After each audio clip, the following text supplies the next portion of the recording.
I grew up in Canada, and so I say grade 9, and I do not say ninth grade. So if you hear me say grade 9, they have not changed the terminology. You're just Canadian. Adapted. And it is ninth grade. Yeah. So all you listeners, Liz is just Canadian. Yeah, so. Sorry about that. And the A's are wrong too, as well.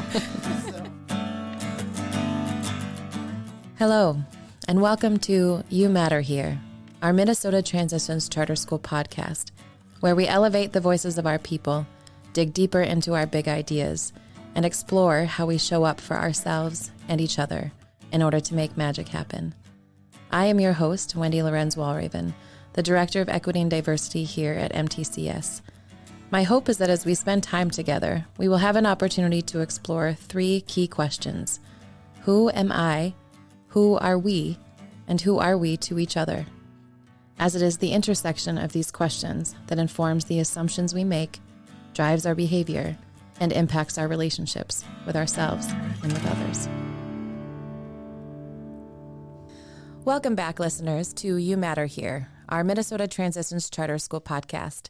In the studio with us today, we have Liz Edwards and Hannah Ramsey to discuss some elements that seem critical to the success of ninth grade students, whether learning online or in person. In my 20 plus years in education, I have again and again seen ninth graders that struggle during such a critical year in high school. Developmentally, there is so much at play, right? 14 and 15-year-olds are a swirly mix of social, emotional, and behavioral dynamics, mixed with increased autonomy, higher workloads, and the propensity for impulsivity. What could go wrong? Additionally, I think students and supporting adults often approach ninth grade as a soft launch, while the actual structure sets the stage for future outcomes like graduation. So today, we will hear from Liz Edwards, one of our language arts teachers at Minnesota Virtual Schools, who is able to really break down what some of the common misconceptions and barriers to graduation are for ninth graders. So first, Liz, would you mind just sharing a little bit about yourself and how you joined our community? My name's Liz Edwards. I have been teaching for almost 20 years, so rolling around for 20 years as well. Been with MTCS for 10, 11 years. Done a bit in special education and a bit in English. I have my own family. I have my own teenagers. I can certainly back the idea of impulsivity and not always the best choices as they grow into the people they're going to become. And I love hockey, which is not really relevant to grade 9, but it's a passion. It's relevant to you. Yeah. And we like it. Go Oilers. Awesome. Thank you, Liz, for being here today. I really appreciate it. So we also have Hannah Ramsey, our school counselor at Benadir Academy, who will share insights on some specific supports and strategies she uses when engaging ninth graders in building their high school plan. Hannah, would you mind sharing a little bit about yourself and how you joined our MTCS community? Of course. Thank you. So my name's Hannah Ramsey. I'm the counselor at Benadir Academy, so currently working with 5th through 12th graders. This is my second year here, as well as my second year in Minnesota. I'm a transplant. I'm originally from Idaho, and I was a counselor prior to this for about 5 years at a comprehensive high school in Oregon. So this is a new to me kind of being in a charter school and, a different kind of setup, being with more less students, different ages, wider spread. So I'm really enjoying being here and, getting to know this school community.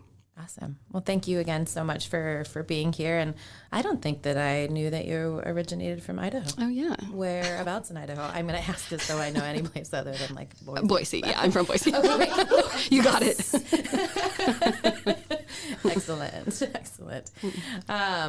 So again, thank you both so much for being here today, and you're willing to share your insights with us. Our hope is that we can provide at least one takeaway that empowers both young people and the adults that love them to lay a solid foundation for educational success. So let's get curious and dive into our questions today.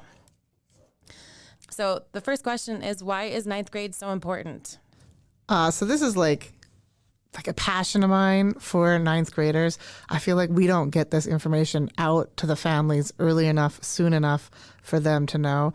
There's a huge switch in how you're building towards graduation. K through 8 runs on one program where we're looking at the whole child moving forward, gaining success, and continuing to move forward with their class.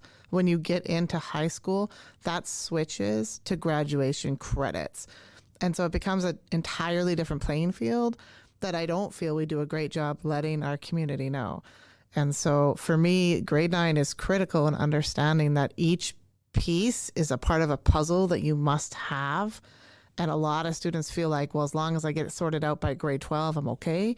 But grade 9 actually weights as much, if not more, in your success in the future than grade 12, when by grade 12, you do kind of have your ducks in a row.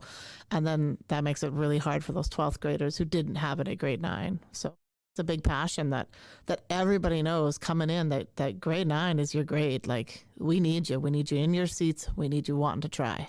Yeah, for sure. I love that the thinking around like sort of the metaphor about it being kind of a puzzle and like you getting, imagine getting to the end of your puzzle and finding out that you're missing a really critical piece of that. There's not much you can do at that point, right? And I think again, like when we think about we can get everything sort of situated, and as long as we get it done by the time graduation comes, that we can kind of make up for lost time. And it's really about trying to create those foundational pieces that are so critical that you really need in each part of your time here in high school. So Hannah, how about for you? Why is ninth grade important from your perspective? I agree with everything you guys are both saying. Ninth grade definitely is a predictor, like how well students are doing academically is definitely a predictor for how they'll do throughout high school and then beyond. And yeah, in addition to graduation, I hope to share the information with my ninth graders repeatedly through lots of different avenues that, what they're doing now, it might seem so far away from college and career and, internships, anything that they're doing post-secondary. But truly what they're doing in ninth grade and even before is setting them up for success, whether it be getting, a good GPA that they can get, free college paid for, or opening up different opportunities for, whatever program it is that they're interested in after. Those were always some of my hardest conversations, especially at a comprehensive high school. At my last job I had over 450 students, like just on my caseload alone. And you don't have a chance to sit down with every student and set up a specific plan. So, having those conversations in 11th and 12th grade when it's like a little too late for them to kind of turn things around. That's one thing that I really enjoy, being at Benadir in a smaller school and district is I truly get to know each of those students. When we have a class of under 30, I can sit down with every student and talk with them, multiple times a year with families, and prepare them in elementary and middle school so that hopefully when they get to ninth grade, they know the repercussions and everything they need to do to be successful. Yeah. And you have a really unique opportunity because you typically have access to those students from fifth grade on, right? So by the time you're having those conversations in ninth grade, it's probably not the first time that they've had those conversations with you, right? As you're able to sort of prepare them through seventh grade, through eighth grade. I think, when we have our high school programs that do have access to middle school students, that we can do a little bit of that prep work for that's different and much more individualized than we think about, young people who are just entering a whole new high school and a whole new year with all new people. And we're like, good luck. It's really important.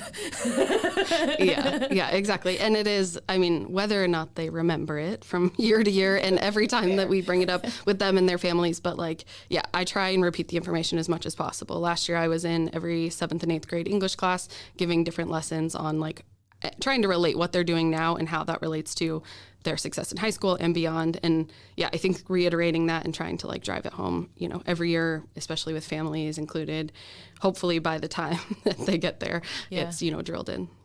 Yeah. And I also think about, kind of the responsibility that we have as educators to, like you said, Liz, so many people don't know this information.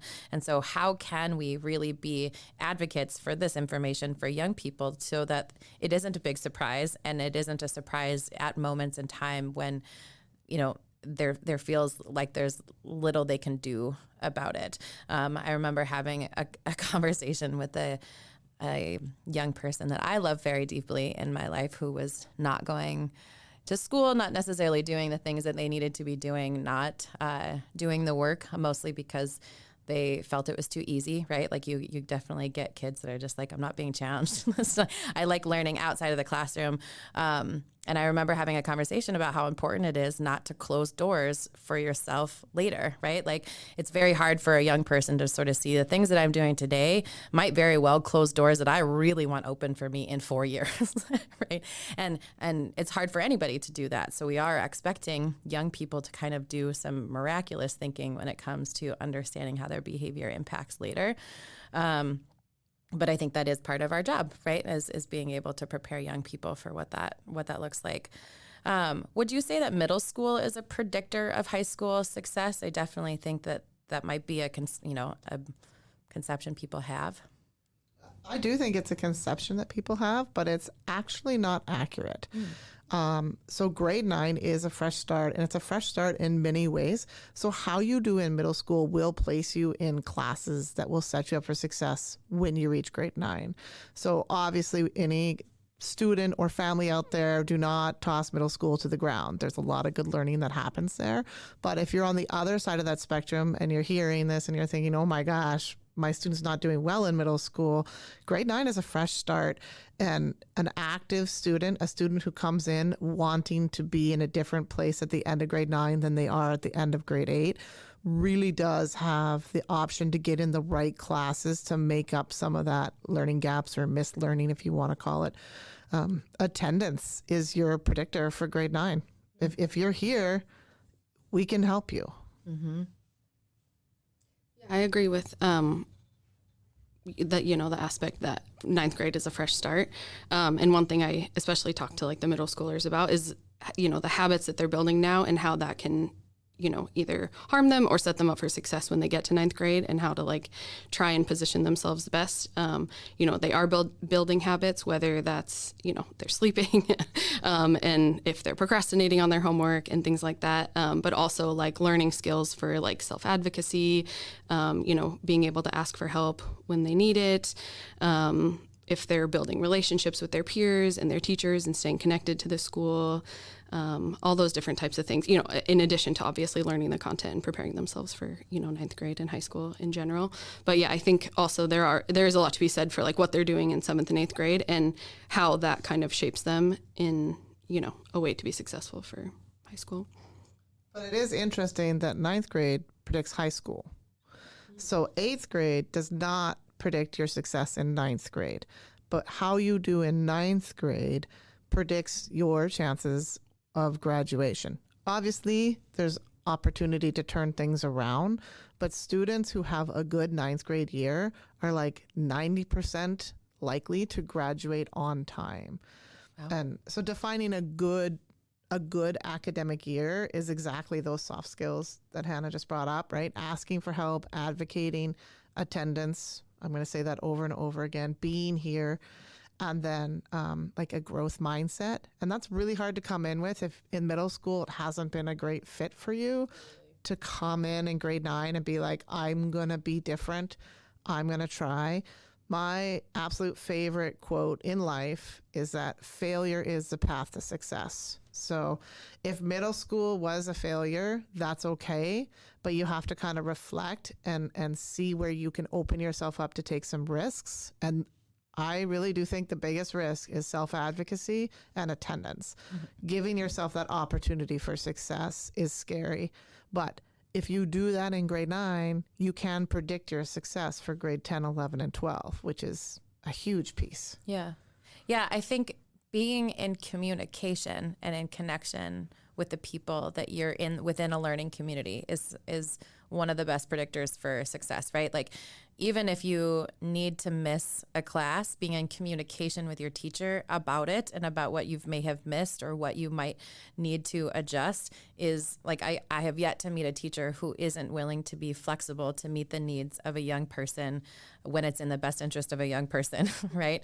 But it's young people's fear of asking and fear of being in communication with people to, again, advocate for themselves, to provide more context for their situation. that really is a barrier to some of that, right? Like, how many times have you talked to a young person who's overwhelmed because things are snowballing, and you're like, have you just talked to your teacher about it? And they're like, no. Right. So again, I think, my hope too is if we have educators that are listening as we sort of talk through some of these important, sort of skills and habits that young people can build, that we think about how do we intentionally teach them, and offer, again, a space for kids to try, to fail, and to try again differently, right? Because that is a lot of what freshman year is about, is trying new things, trying to understand how you are a student, how do you study, how do you time management, all of that, which has never necessarily been a super part of your responsibility before. When you think about these habits or think about specific behaviors that young people do that lead towards success, what are some key things that students can do to help make school work for them?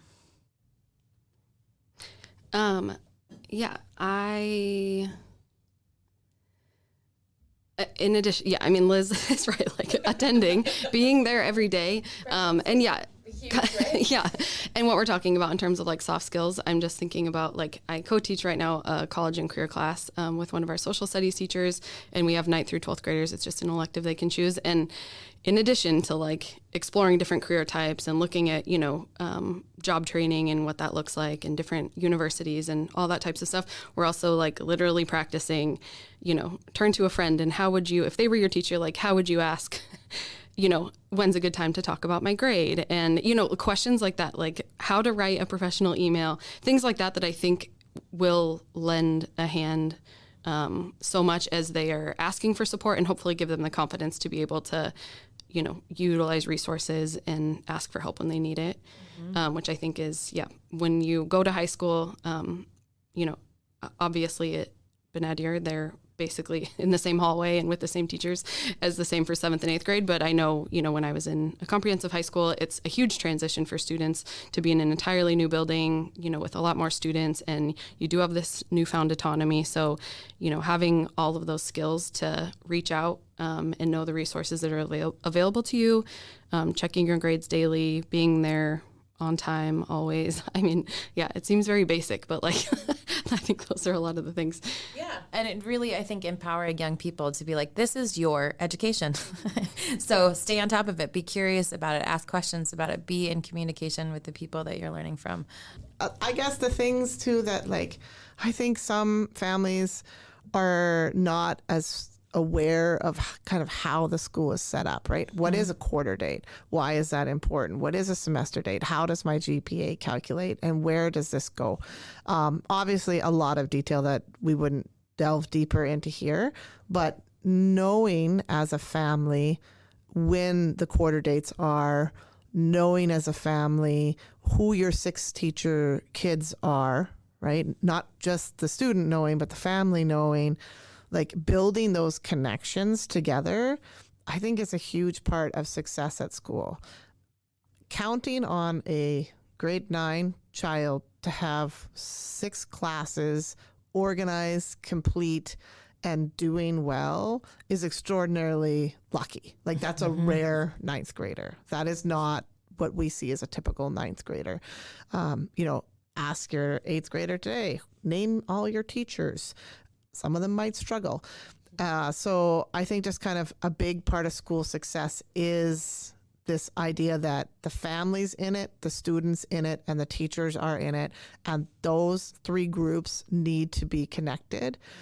And email and text do seem to be a lot more comfortable ways for people to communicate. So I know with our program, we have some in-class seat-based instruction, and we have some virtual instruction.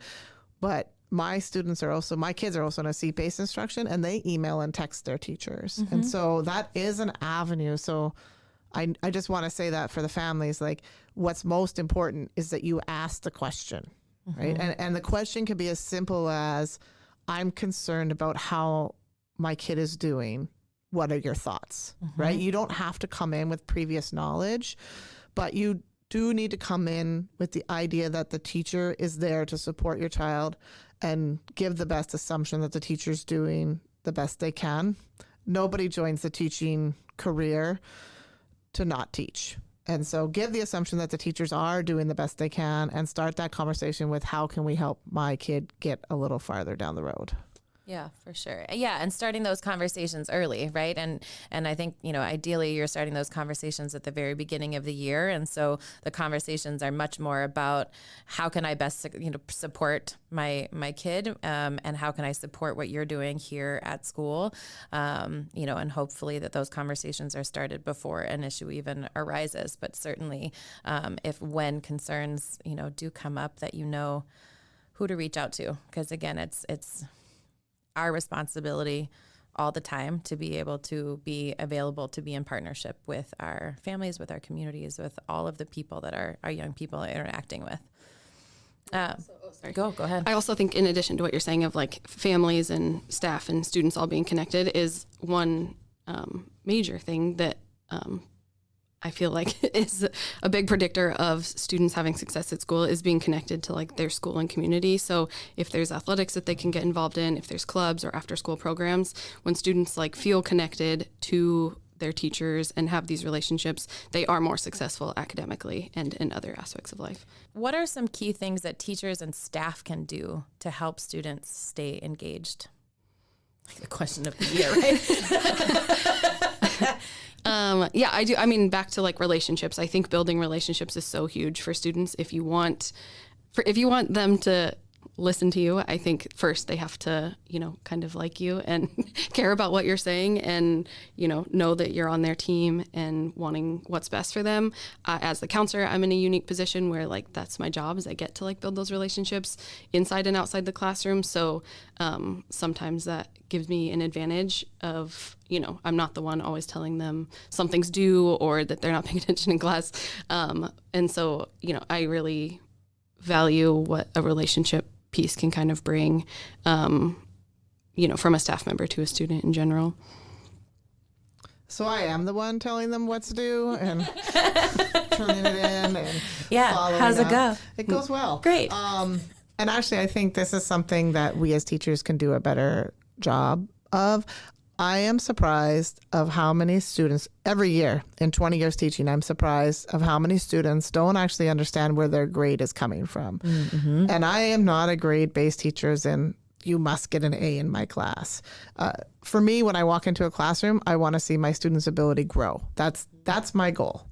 But the Department of Education says you must achieve 60% to be given this puzzle piece. And if you don't, you're going to have to do that class over and over and over again.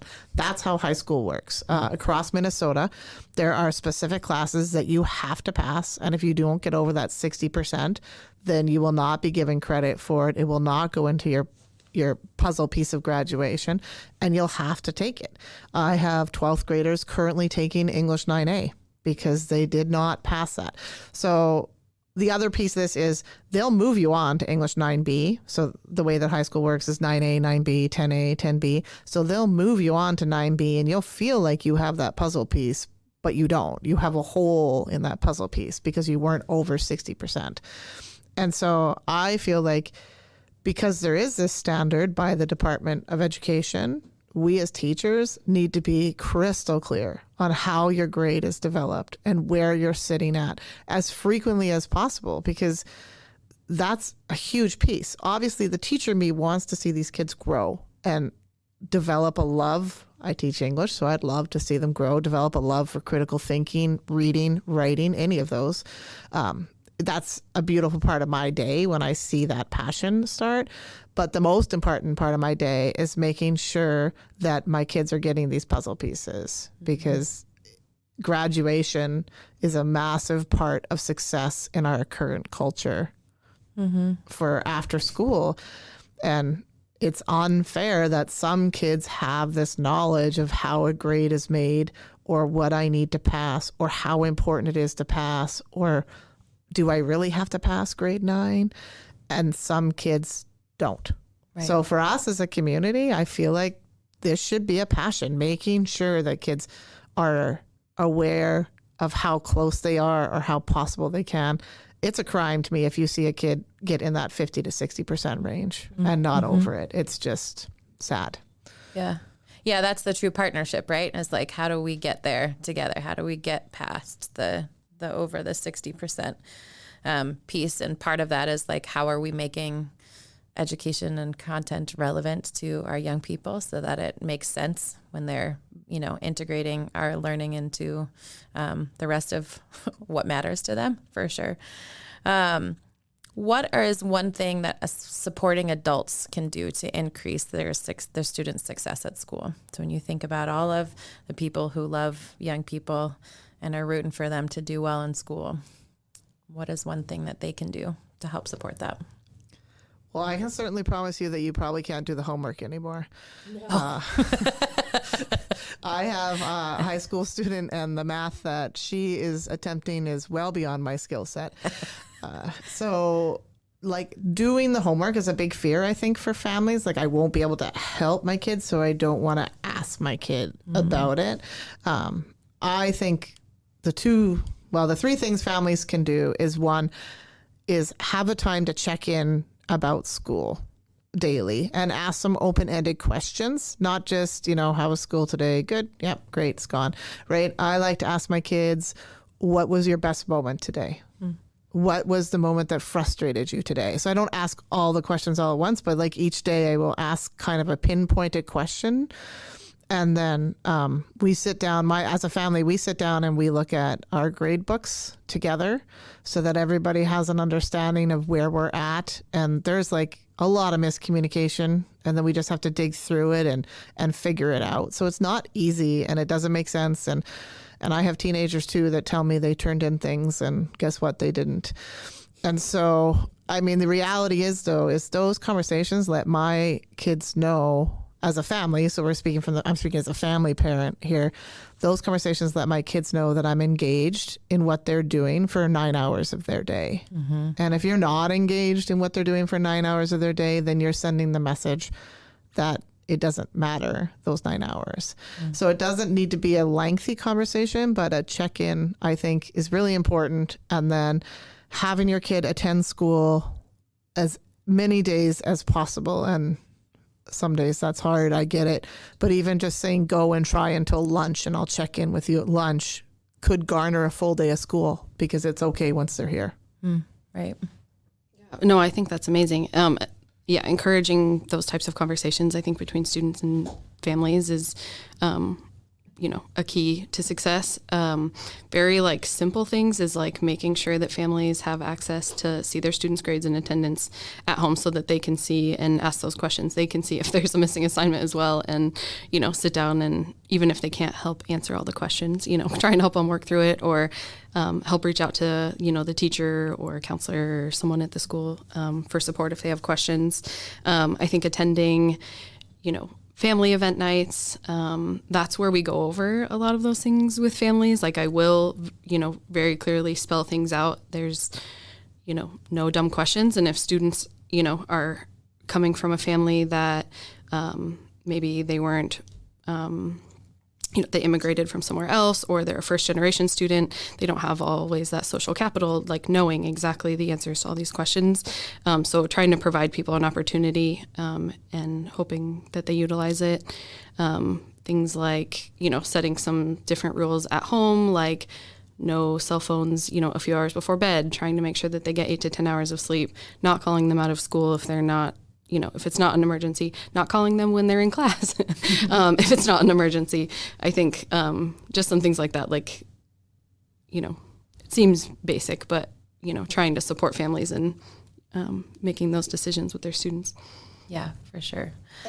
It seems laborious, but again, we're focusing in on this grade 9, right? So imagine as a family, if you decide, okay, we're going to make this a focal point of this year, of your life. School is going to be a focal point of this year. And many families have different hours and outside hours, and sometimes they don't see their kids as frequently as they would like, because that's what life demands. But I just really would encourage you to use any avenue to say, for grade 9, this is going to be a focal point in our house. And when we do connect, or however we connect, I'm going to ask some questions, and we're going to look at this together. because I really do believe that if you get a grade 9 student rolling forward in the right direction, then grade 10, 11, and 12 just kind of falls in line. And, then it's about celebrating the success of your child. So there's a lot of work put in that grade 9 year. It's kind of like you have a baby again. And then you can go forward and reap the benefits if you're able to make grade 9 a focal year for the family. And I definitely know there are challenges around that being a focal situation, but that's what I would say to families is find that time in grade 9. Let your kids know this is your chance. Like this is where we're going to grow from, and this year is actually really important. Mm-hmm. Yeah, and I think again, trying to allow yourself as adult trying to support a young person you just don't have to have all the answers. You don't have to know the highest level of math in order to be supportive of someone finding the answers that they need. And I think we have, again, a lot of fears about that of like, what if I can't answer the very specific question about this social studies question that my student has, right? And instead of worrying about the answers that we don't have, we can just model what finding answers looks like. And we can model what advocating looks like. And really, and again, kind of to your point, Liz, like just sort of showing this year matters so much for setting the stage for the rest of your high school career, in which you will then get all of that autonomy and being able, I remember when I was, I think a junior, a sophomore, a junior, and I like changed my whole schedule. My parents didn't find out until the end of the semester when I got a different report card than the classes I was in. And they were like, what, like why didn't we even know about it? I'm like, well, I didn't need you to. Like, these are the classes I needed in order to get the things that I, wanted to accomplish in high school. And I worked with my counselor to get the things shifted, right? Like, but I felt empowered to do that because I had already laid a foundation that was really critical for my trajectory in high school as well. And I just want to say one thing, that I can't do my kids' homework. It is often beyond my skill set. So our strategy that we use at home is we circle the questions that we know we need to talk to our teachers about. Mm-hmm. And then we text ourselves those sets of numbers. So just a tip for families around. I mean, we don't get the answers that night. What we get is a solution for self-advocacy the next day. Yes. Yep, absolutely. And I think too, young people hopefully can find a little relief in knowing that like, it isn't just that you don't know this information. Like, this is a really specific question that just isn't necessarily general knowledge until we've learned it, and we get to do that together. In kind of closing, do either one of you have any just sort of stories of students who are really succeeding, or any sort of points of celebration? I know we just recently had some great graduations and things like that with young people going off and doing wonderful things, but anything come to mind? Yeah, I mean, all of them, honestly.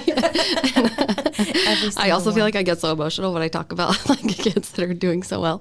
But yeah, being at the school I'm at, it is 100% students that identify as Somali, and a large majority of them aren't born in America, and so their families don't speak English most of the time. So really, they're navigating a lot of this on their own.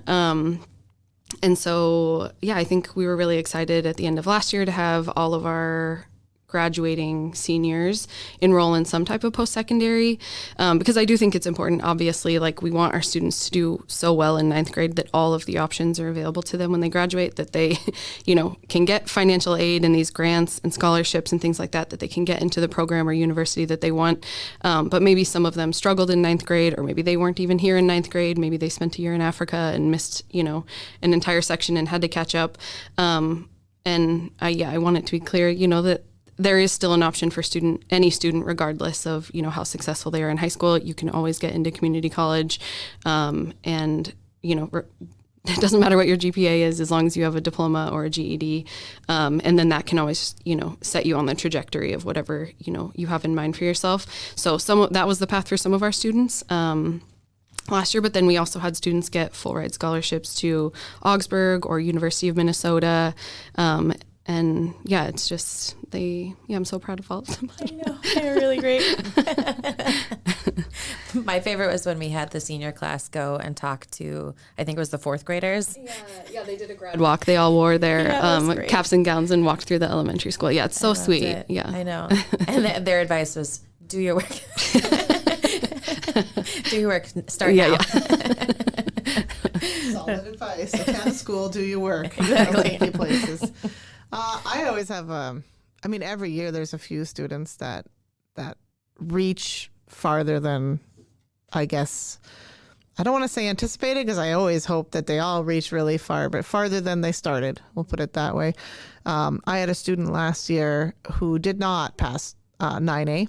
And I was sending these messages of how important English is and how it's a puzzle piece that you need, and moving forward with that. English in general, there are 8 semesters of English. So if you miss English 9A or 9B, you're guaranteed to have to double up at some point in high school. So I'm constantly trying to share this message that even if you don't like me or the subject, we need to do it together. And in the 9B semester, so in the second half of the semester, the student reached out to me and she said, "You're probably not very proud of me because I have a D, but I'm proud of myself." Mm-hmm. And I was like, "Are you kidding me? Like, you went from a 20-something to over 60. Like, you are my most improved student this semester. Like, nobody else raised their grade percentile 40%. Yeah. I'm amazingly proud of you." And so those are kind of the students that don't see growth as success, and that they're worried that they didn't get the A on the paper. Those are the students that I feel most happy when they feel proud about something that they've achieved. Because to me, a D in English, if that's a hard subject for you, is a well-fought D. And that's why the state has a 60% cutoff line. Like, if you get that D, you have earned that credit. And it's a puzzle piece in your thing, and you should be happy to take that puzzle piece. And if that's a challenging course for you, you should be proud of earning that puzzle piece.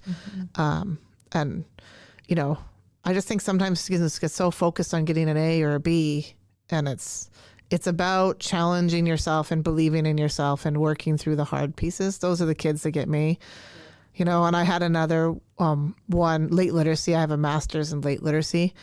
Come in, and they were in grade 9, and they accepted that fresh start. They accepted that they were behind in reading, but they accepted that the school would help them. And that student is going to graduate this year, and they now read well. Awesome. So those are my kind of 2 favorite kids. I love that. So. Thank you for sharing those stories, because I think that is one of the things that we are really trying to do here at MTCS is to provide opportunities for young people to define their own levels of success, right? To really understand, who am I? How do I learn? Where am I going? And what do I need from the people in my community in order to help me get there? And that is really defined by young people and the adults that love them and the communities that they are a part of, knowing that we have all of these other expectations within the realm of education, but how do we really, again, kind of walk alongside young people in defining what that looks like for them? Well, thank you both so much for sharing parts of yourself with us today, and for your passion for supporting young people and finding an individualized path towards a successful future. You are both invaluable to our community, and I am grateful to hold space for your collective wisdom today. Thank you, listeners, for spending time with us. You too are invaluable members of our community, and I hope that you find an extra piece of joy and connection for your puzzle as you go throughout your day.